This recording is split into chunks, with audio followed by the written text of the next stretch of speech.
ভারত পাকিস্তান পাল্টাপাল্টি হামলা তো শুরু হয়ে গেছে। এই যুদ্ধের পরিধি কতটা বাড়বে বলে আপনি মনে করছেন? পরমাণু সংঘাতের দিকে গড়াতে পারে কি পরিস্থিতি? জি, অনেক ধন্যবাদ। আহ, পেহেলগামে যে ঘটনাটা ঘটেছিল, আমরা ভেবেছিলাম যে এটা বাক যুদ্ধতেই সীমাবদ্ধ থাকবে। কিছু স্ট্র্যাটেজিক সিদ্ধান্ত দুটা দেশ নিবে, তারপরে হয়তো ডিসকাশনের মাধ্যমে এটা একটা সমাধান হবে। বাট আমরা দুঃখের সাথে দেখছি যে এই আক্রমণ এবং পাল্টা আক্রমণটা কন্টিনিউ করছে।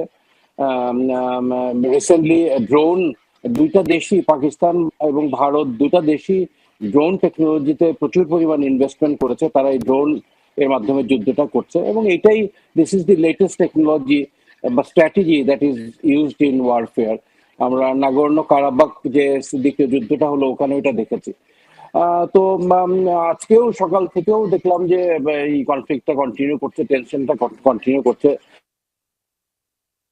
It is very bad. Bangladesh, Bharat পাকিস্তানের জন্য তো খারাপই।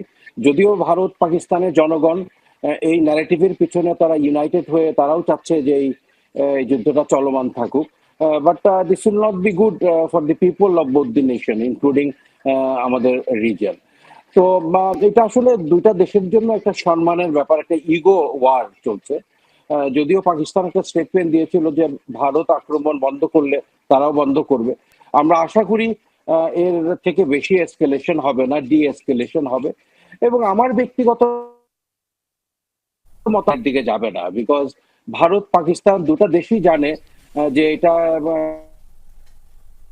Qarar has serious implication on the economy, on the social standard life of the nation.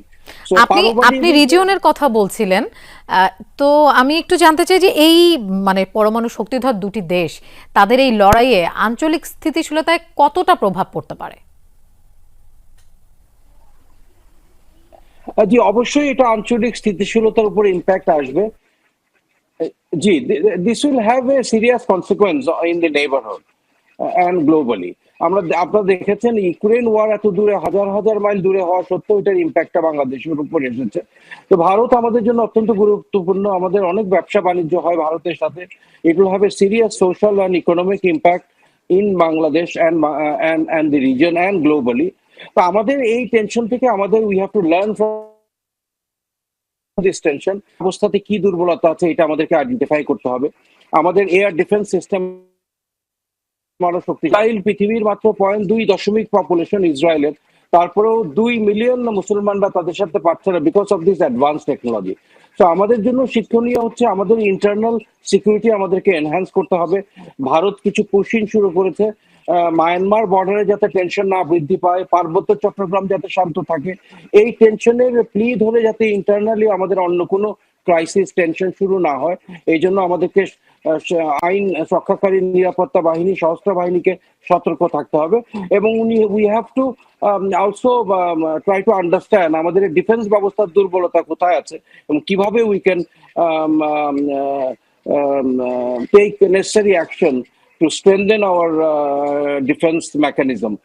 এবং কতটুকু আধুনিকায়ন করা দরকার, এটা আসলে আমাদের এখন একটা চিন্তার বিষয়।